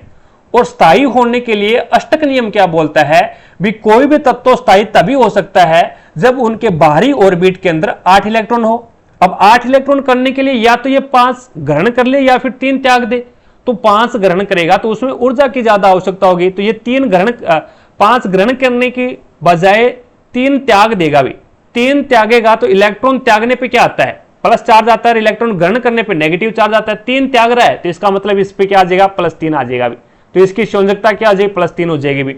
इसी प्रकार से सोडियम 1 त्यागता है, सोडियम है वो 1 इलेक्ट्रॉन त्यागता है तो इस पे 1 आ जाएगा। और मैग्नीशियम है वो 12 नंबर पे आता है, तो इसके बाहरी ऑर्बिट में 2 इलेक्ट्रॉन होते हैं तो ये 2 का त्याग करता है, तो इसीलिए इस पे +2 आ गया भी। चीजें समझ में आ गई क्या? आगे देखो नेक्स्ट है आपके सामने। अब इसमें बोला गया है the also now as master gland is an endocrine gland, यानी एंडोक्राइन ग्लैंड का मतलब होता है अंत एक प्रकार से, तो इसे हिंदी के अंदर अंतःस्रावी ग्रंथि बोलते हैं भी, अंतःस्रावी ग्रंथि। अब ये अंतःस्रावी ग्रंथि है, अंदर रहती है, तो इससे क्या है नलिकाओं की आवश्यकता नहीं है भी, नलिका की इसको आवश्यकता नहीं है। ये अपना जो रसायन मुक्त करती है उसे अपन क्या बोलते हैं हार्मोन बोलते हैं भी, इसे हार्मोन बोलते हैं। और ये अपना जो रसायन मुक्त करेगी, हार्मोन मुक्त करेगी, ये किस में डालेगी रक्त के अंदर, रक्त के अंदर है वो ये अपना हार्मोन मुक्त करेगी भी। चीजें समझ में आ गई। तो एंडोक्राइन यानी मास्टर ग्लैंड, मास्टर ग्रंथि किसे कहा जाता है ये पूछा गया है इसने। मास्टर ग्रंथि किसे कहते हैं, मास्टर ग्रंथि किसे कहा जाता है? तो एड्रेनलिन को मास्टर ग्रंथि बोलते हैं, या फिर हाइपोथैलेमस को मास्टर ग्रंथि बोलते हैं, या फिर पेनक्रियाज को मास्टर ग्रंथि बोलते हैं, या फिर पिट्यूटरी ग्रंथि को बोलते हैं। देखो मैंने आपको जब नोट्स का रिवीजन करवाया था ना, उसके अंदर अंतःस्रावी ग्रंथि की अलग से ट्रिक बना रखी हुई, ट्रिक थी भी थारी पीपी पे, थारी पीपी पे थारे बिरजू अंकल का इदखार, थारे पीपी पे थारे बिरजू अंकल का अधिकार, ये ट्रिक है अभी, ये ट्रिक है। इसमें सारी की सारी आपकी एंडोक्राइन ग्लैंड आ जाती है, अंतःस्रावी ग्रंथियां आ जाती है। थारी से बन जाएगा आपका थायराइड, थायराइड, ठीक है, थारी से थायराइड बन जाएगा। और पी से बन जाएगा पीनियल, पीनियल। और पी से बन जाएगा पिट्यूटरी, जिसे पीयूष ग्रंथि भी बोलते हैं, जिसे क्या बोलते हैं पीयूष ग्रंथि भी बोलते हैं, पिट्यूटरी, पिट्यूटरी, थोड़ा सा हिंदी पे कम ही जाना भी, ठीक है ना। तो पिट्यूटरी या फिर इसे क्या बोलते हैं पीयूष ग्रंथि। पे से बन जाएगा पेराथायराइड, पे से बन जाएगा पेराथायराइड, ठीक है, पेराथायराइड। थारे से बन जाएगा थाइमस ग्रंथि, ठीक है। और बिरजू से बन जाएगा वर्षण ग्रंथि, वर्षण। और अंकल से बन जाएगा अंडाशय ग्रंथि। और उसके बाद में अधिकार से बन जाएगा अधिवक्र ग्रंथि, अधिवक्र ग्रंथि। चीजें समझ में आ गई क्या? तो ये आपको याद रखना है। तो थायराइड ग्रंथि है, ये आपके गले के अंदर पाई जाती है। थायराइड ग्रंथि को आउटू ग्रंथि भी बोलते हैं, इसे आउटू ग्रंथि भी बोला जाता है। ये थायरोक्सिन हार्मोन स्रावित करती है, अपने गले के अंदर होती है भी। इसका आकार एच आकार का होता है। ये मैं आपको नोट्स के अंदर बिल्कुल वाकायदा तरीके से यहाँ पे स्पष्ट रूप से इसका रिवीजन करवा चुका हूं। पी से आपका पीनियल से पीनियल बनेगा भी, ये आपका अगर मस्तिष्क में होती है, अगर मस्तिष्क के अंदर होती है, ठीक है, पीनियल ग्रंथि। और पिट्यूटरी ग्रंथि या फिर पीयूष ग्रंथि है, ये भी आपकी क्या होती है अगर मस्तिष्क के अंदर स्थित होती है भी, ठीक है। उसके बाद में पेराथायराइड ग्रंथि है, ये थायराइड ग्रंथि के अंदर होती है भी, पेराथायराइड थायराइड ग्रंथि के अंदर होगी, तो थायराइड ग्रंथि कहां पे ऑलरेडी गले के अंदर है। उसके बाद में थाइमस ग्रंथि, अगर आपसे पूछ ले भी आपके हृदय या फिर आपके दिल के पास में कौन है, तो आप दिल के पास में याद रखना थाइमस ग्रंथि हृदय के पास में, अभी आपके हार्ट के पास में है, तो ये हृदय के पास होती है, ये एकदम हृदय के पास होती है। थाइमस ग्रंथि भ्रूण का एक प्रकार से प्रतिरक्षा तंत्र है भी, ये भ्रूण आपसे पूछ ले भी भ्रूण का प्रतिरक्षा तंत्र है। हमारी जो WBC की लिम्फोसाइट सेल है ना, वो थाइमस ग्रंथि के अंदर ही कार्य करती है। अपनी जो एंटीबॉडी बनाती है ना, थाइमस एंटीबॉडी बनाती है, वो थाइमस ग्रंथि के अंदर ही बनाती है। और एक प्रकार से WBC का अगर अपन बोले इसको ट्रेनिंग सेंटर, WBC का ट्रेनिंग सेंटर किसी कहा जाता है तो वो थाइमस ग्रंथि को बोला जाता है भी, ठीक है। उसके बाद में वर्षण से आपका क्या बन जाएगा, तो वर्षण ही बनेगा भी। और अंडाशय से ये अंडाशय बन जाएगा, तो ये आपके उदर गुहा से बाहर होते हैं भी, ये उदर गुहा से बाहर होते हैं। और ये एक प्रकार से ये बोल सकते हैं भी कौन सी, ये एक प्रकार से जनन ग्रंथियां हो जाएगी भी, ठीक है। और अधिवक्र ग्रंथि है, ये आपकी जो किडनी होती है ना उसके ऊपर पाई जाती है भी, अधिवक्र ग्रंथि है वो किडनी के ऊपर पाई जाती है भी। चीजें समझ में आ गई क्या। तो यहां पे आपके पास में मास्टर ग्रंथि किसे कहा जाता है, तो मास्टर ग्रंथि है वो आपकी पिट्यूटरी ग्रंथि को बोला जाता है। पिट्यूटरी ग्रंथि का दूसरा नाम क्या हो जाएगा, पीयूष ग्रंथि हो जाएगा भी। और अगर आपसे पूछ ले भी सबसे बड़ी ग्रंथि कौन सी है, तो वैसे तो सबसे बड़ी ग्रंथि है वो आपकी यकृत हो जाएगी भी, यकृत, क्योंकि यकृत ग्रंथि है वो बहिस्त्रावी ग्रंथि है भी। और अगर आपसे पूछ ले भी अंतःस्रावी ग्रंथि में सबसे बड़ी ग्रंथि कौन सी है, तो थायराइड ग्रंथि हो जाएगी भी। और सबसे छोटी ग्रंथि कौन सी है, तो वो आपकी पीनियल ग्रंथि है ना, ये सबसे छोटी ग्रंथि हो जाएगी भी। अगर पीनियल न दिया हुआ हो तो आपको पीयूष करना है, फिर अगर पीयूष और पीनियल दोनों दे रखा हो तो आपको पीनियल करना है। चीजें समझ में आ गई क्या। तो इसके अंदर आपका राइट आंसर क्या हो जाएगा, ये पीयूष ग्रंथि।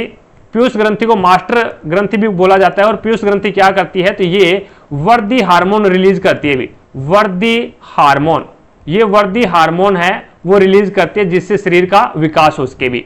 एड्रेनलिन ग्रंथि है, ये आपका एक प्रकार से एड्रेनलिन ग्रंथि है, ये आपकी अग्नाशय है, वो एड्रेनलिन हार्मोन स्रावित करती है, एक प्रकार से एड्रेनलिन हार्मोन हो जाएगा। एड्रेनलिन ग्रंथि है वो एड्रेनलिन हार्मोन को स्रावित करती है। ये आप अग्नाशय ग्रंथि में भी देख सकते हैं, अग्नाशय ग्रंथि वो भी एड्रेनलिन हार्मोन स्रावित करती है।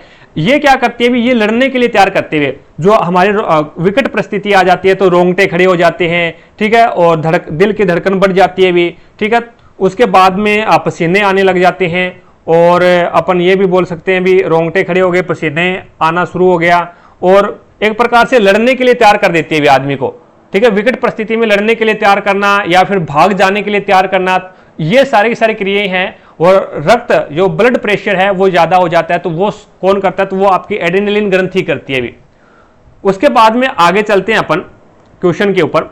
आगे देखो भी नेक्स्ट आपके सामने है, निम्न में से कौन एक केटायन है। अब बात ये आती है केटायन क्या है, ये केटायन क्या है। एक होता है आपका केटायन और एक होता है आपका एनायन। तो यहां पे देखो भी केटायन केटायन, और एक होता है आपका एनायन, ठीक है, एनायन, शायद ऐसा ही बनेगा एनायन।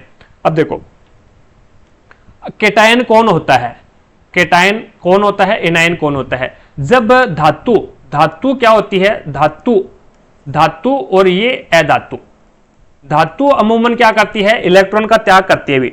इलेक्ट्रॉन त्याग करेगी तो उसके ऊपर क्या आएगा, धनावेश आएगा भी, धनावेश, धन आवेश आएगा, प्लस चार्ज आएगा। और प्लस चार्ज को अपन क्या बोलते हैं, केटायन बोलते हैं। अधातुएं हैं वो इलेक्ट्रॉन ग्रहण करेगी भी, अधातुएं इलेक्ट्रॉन ग्रहण करेगी और ये इलेक्ट्रॉन का डोनेट करेगी भी। तो अधातुएं इलेक्ट्रॉन ग्रहण कर रही है तो इलेक्ट्रॉन ग्रहण करने पर क्या आएगा, ऋणात्मक आएगा भी, ऋणात्मक नेगेटिविटी आएगी, ऋणात्मक आएगा। और ऋणात्मक को ही अपन क्या बोलते हैं, एनायन बोलते हैं भी। तो यहां पे आपका देखो सोडियम ये कार्बोनेट होता है वो होता है CO3 2 नेगेटिव होता है भी। और हाइड्रोक्साइड होता है OH 1 नेगेटिव। नाइट्रेट क्या होता है NO3 -1। और अमोनिया होता है NH4 अमोनियम होता है NH4 1 पॉजिटिव, ये होता है भी। तो ये चीजें ध्यान में रखना भी, कार्बोनेट 2 नेगेटिव होता है, हाइड्रोक्साइड 1 नेगेटिव होता है और नाइट्रेट 1 नेगेटिव होता है। सभी पे क्या है, ये क्या कर रहा है, 2 इलेक्ट्रॉन ग्रहण कर रहा है, ये 1 इलेक्ट्रॉन ग्रहण कर रहा है, ये भी 1 इलेक्ट्रॉन ग्रहण कर रहा है और ये 1 इलेक्ट्रॉन त्याग रहा है भी। तो इसका मतलब क्या है, अमोनिया आपका क्या है, केटायन है। तो इसमें 4 नंबर ऑप्शन बिल्कुल राइट आंसर हो जाएगा। आगे देखो भी नेक्स्ट आपके सामने है, अब इसमें बोला गया भी ऊर्ध्वाधर रूप से ऊपर की ओर फेंकी गई एक गेंद को 12.5 सेकंड में 12.5 सेकंड के बाद जमीन पर वापस आ जाती है, वह वेग ज्ञात कीजिए जिसके साथ इसे फेंका गया था। प्रारंभिक वेग, प्रारंभिक यानी u बराबर आपको ज्ञात करना है। आपको पता है भी जैसे कोई गेंद है, यहां पे इस गेंद को मैंने ऊपर फेंका और ये मान लो भी यहां तक जाकर के और वापस क्या है पृथ्वी पे आ गई, और कितना समय लगा भाई 12.5 सेकंड। अब ये याद रखना, आरोहण और अवरोहण, एक होता है आरोहण और एक होता है अवरोहण के अंदर जो समय लगता है, यानी जाने और आने में जो समय लगता है वो समान लगता है। दोनों कंडीशन के अंदर 12.5 सेकंड लिया है, तो यहां पे 12.5 सेकंड का आधा कितना हो जाएगा, आरोहण और अवरोहण में दोनों कंडीशन के अंदर समान समय लगेगा 6 और पॉइंट ये हो जाएगा आपके पास 2 2 4 और 2 5 10, तो आपके पास 6.25 सेकंड आ जाएगा। अब देखो भी जब हमने इसको फेंका था तो वो क्या था, गुरुत्वीय त्वरण के विरुद्ध फेंका था भी, ऊपर की ओर आकाश में फेंका तो गुरुत्वीय त्वरण तो नीचे की ओर लग रहा है, नीचे की ओर खींच रहा है, तो इसका मतलब क्या है, इसने गुरुत्वीय त्वरण के विरुद्ध कार्य किया है। और अमूमन अपन गुरुत्वीय त्वरण कितना लेते हैं, 9.8 मीटर प्रति सेकंड स्क्वायर। चीजें समझ में आ गई, गुरुत्वीय त्वरण। अब देखो अभी, अब आप किसका काम करोगे, यहां पे कौन सा नियम लगाओगे, तो आप यहां पे नियम लगा दो न्यूटन की गति का प्रथम नियम, v बराबर हो जाएगा u प्लस at। चीजें समझ में आ गई।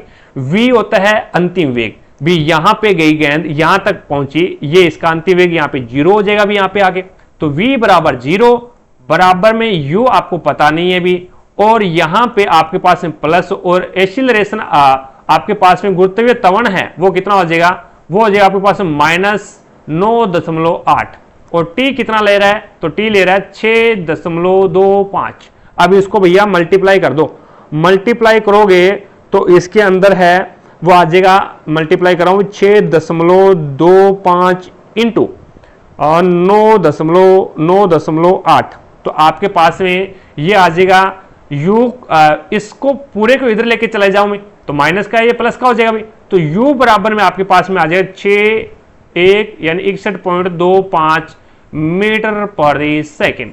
61.25 किसी में नहीं है भी, तो अप्रोक्सीमेटली अगर आप ये मानना चाहो तो ये मान सकते हैं, लेकिन बोर्ड ने इसको क्या है खलास किया है, सभी को बोनस मिला है भी। इसके अंदर मान आएगा आपका 61.25 मीटर प्रति सेकंड स्क्वायर, इसका क्या मीटर प्रति सेकंड, इसका प्रारंभिक वेग आ जाएगा भाई।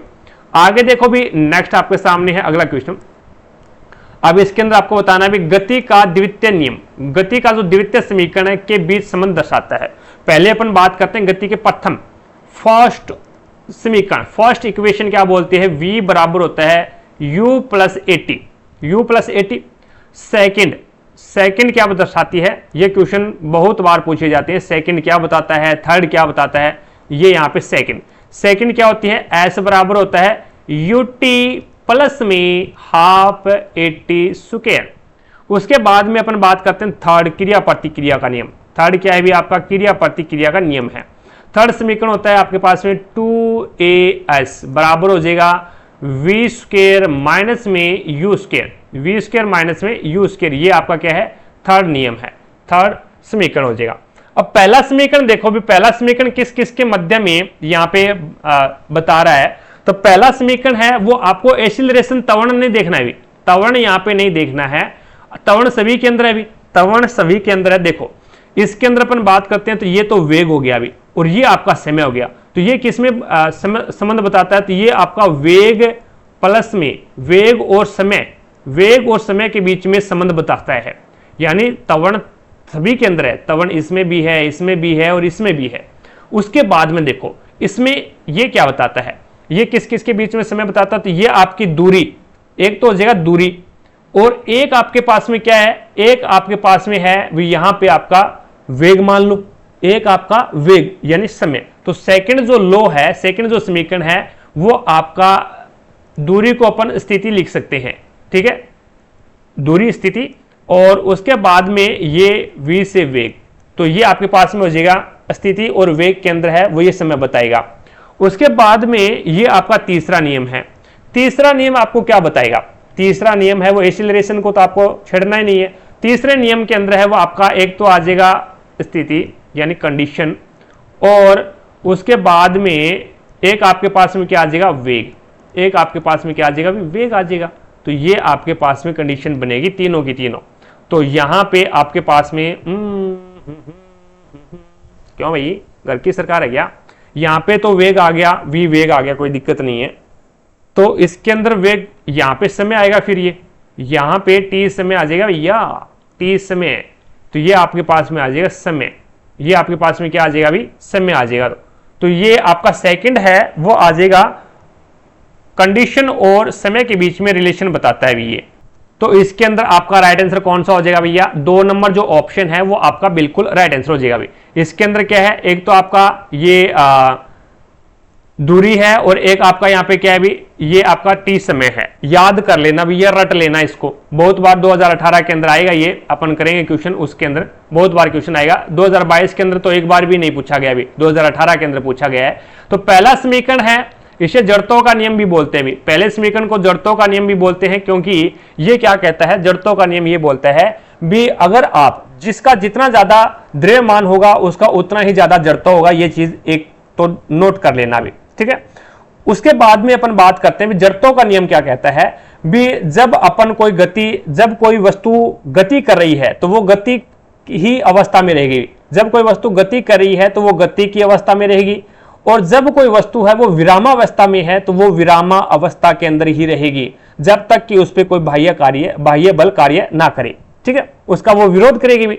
अब ये जो सेकंड है इसे अपन बोलते हैं संवेग, संवेग का एक प्रकार से संवेग संरक्षण का नियम भी ये बोल सकते हैं इसको अपन, ठीक है।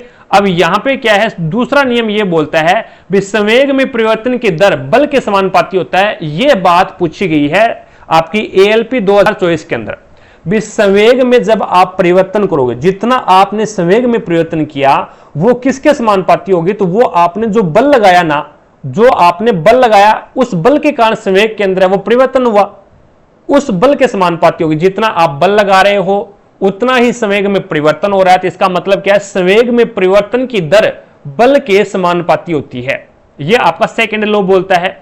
और उसके बाद में थर्ड लॉ बोलता है क्रिया प्रतिक्रिया का नियम, क्रिया प्रतिक्रिया का नियम, यानी कहने का मतलब यह है भी क्रिया प्रतिक्रिया का नियम क्या कहता है भी, जो आपने बंदूक से गोली छोड़ी तो गोली जाएगी आगे की ओर, आपने बंदूक को धक्का दे दिया एक प्रकार से, और फिर बंदूक से गोली चलेगी तो बंदूक आपको फिर पीछे की ओर धक्का देगी।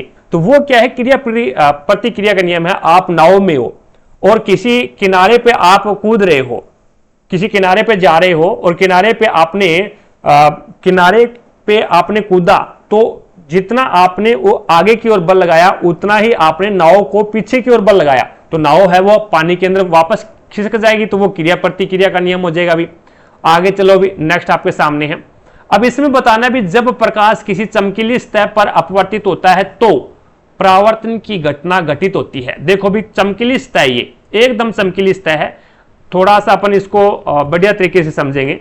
ये आपकी क्या है, चमकीली सतह है, ये आपकी क्या है, उबड़ खाबड़ सतह भी, ठीक है। इन दोनों के अंदर है वो अपन समझ लेते हैं। चमकीली सतह के ऊपर क्या होता है भी, जैसे प्रकाश आएगा तो इसकी एक निश्चित डायरेक्शन होती है, वो उसी डायरेक्शन के अंदर जाएगा, ठीक है। ये परावर्तन है वो क्या कहलाता है, तो ये परावर्तन है वो आपका एक नियमित परावर्तन कहलाता है। एक चमकीली सतह के ऊपर जब प्रकाश की किरण आती है तो वो क्या करती है, तो वो एक निश्चित डायरेक्शन के अंदर जाएगी।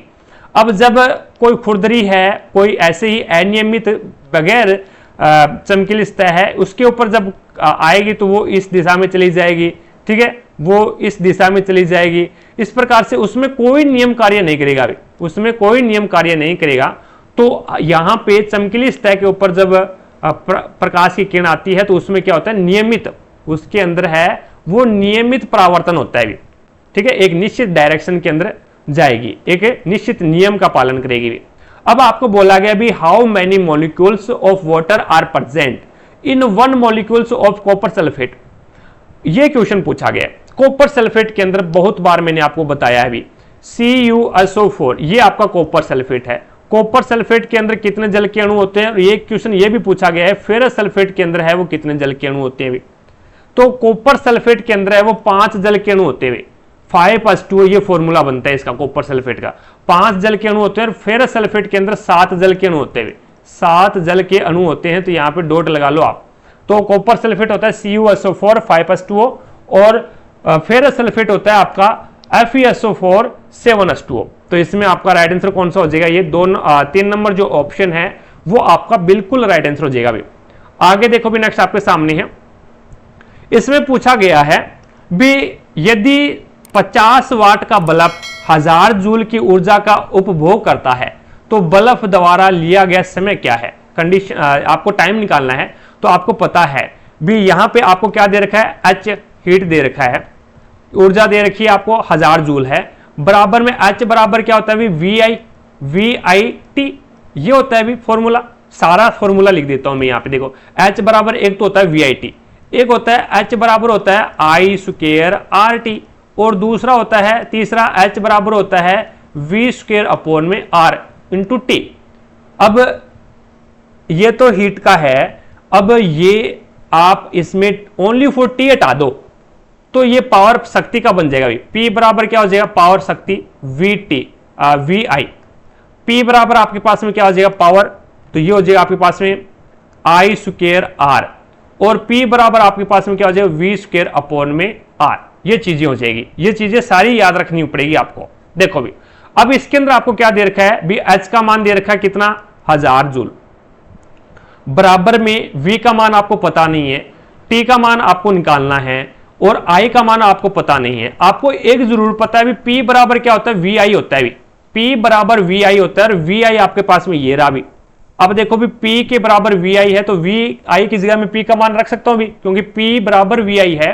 तो यहां पे P पावर शक्ति 50 दे रखी है, तो ये आपका P का मान है, पावर शक्ति दे रखी है आपको। तो यहां पे मैं 50 रख दूं और इंटू गुणा में T रख दूं, तो T बराबर में आपके पास में 50 से कम 50, 50 2 100, कितना आ जाएगा? अभी 20 सेकंड आ जाएगा। कितना आएगा? 20 सेकंड आ जाएगा। तो राइट आंसर कौन सा हो जाएगा इसके अंदर? 3 नंबर जो ऑप्शन है वो आपका बिल्कुल राइट आंसर हो जाएगा। भाई चीजें समझ में आई क्या? तो इस तरीके से हमने एक पेपर और कंप्लीट किया। आई होप आपको प्रत्येक क्वेश्चन समझ में आया होगा। अगर फिर भी कोई भी क्वेश्चन में आपको डाउट लगती है तो कमेंट सेक्शन में कमेंट करके जरूर बताएं, भी आपकी डाउट को क्लियर किया जाएगा। और चैनल पर नए हैं तो चैनल को सब्सक्राइब कर लो भी सारे के सारे। जिसने भी चैनल को सब्सक्राइब नहीं कर रखा है तो चैनल को सब्सक्राइब करके पास में लगे बेल आइकन को जरूर दबा लें, ताकि अपन जैसे ही नेक्स्ट वीडियो लेके आए तो उसका नोटिफिकेशन सबसे पहले आपके पास पहुंचे और आप तुरंत उसका लाभ उठा सको। ज्यादा से ज्यादा क्लास को लाइक कीजिएगा, ज्यादा से ज्यादा शेयर कीजिएगा अपने सभी दोस्तों के साथ में। क्लास का शेयर नहीं रुकना चाहिए भी, ठीक है ना? अगर व्यूज कम आएंगे, पढ़ने वाले कम होंगे तो फिर पढ़ाने का मनोबल डाउन हो जाएगा भी। अब यहां पे देखो भी, रही बात पीडीएफ की क्लासों की, तो क्लासों की जो पीडीएफ है ना वो आपको टारगेट अब एप्लीकेशन के ऊपर मिल जाएगा। भी एप्लीकेशन का लिंक आई बटन पर दे रखा है, तो वहां से जाकर के आप एप्लीकेशन को डाउनलोड कीजिएगा, और इसके ऊपर है वो नोट्स भी आपको साइंस के मिल जाएंगे, एनसीईआरटी बेस्ड नोट्स मिलेंगे, कोई दिक्कत नहीं है। उनका रिवीजन भी मैं करवा रहा हूं साथ साथ में, और आपको केमिस्ट्री का रिवीजन कंप्लीट करवा दिया है। बायोलॉजी की लगभग 22-23 क्लासें हो चुकी है, देन उसके बाद में फिजिक्स की क्लासें शुरू करेंगे भी। और 2022 का जो पेपर हुआ था ना आपका इस ग्रुप डी के अंदर, 2022 में जो पेपर हुआ था उसमें 99 पारियों के अंदर आपका पेपर हुआ था, वो कंप्लीट सारे के सारे मैंने करवा रखे हैं।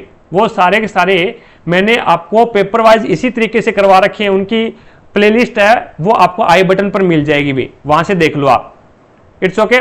क्लासों की पीडीएफ आपको टारगेट अब एप्लीकेशन के ऊपर मिल जाएगी। तो आज की क्लास में इतना ही, भी मिलेंगे अपन नेक्स्ट क्लास में। तब तक के लिए जय हिंद, जय भारत।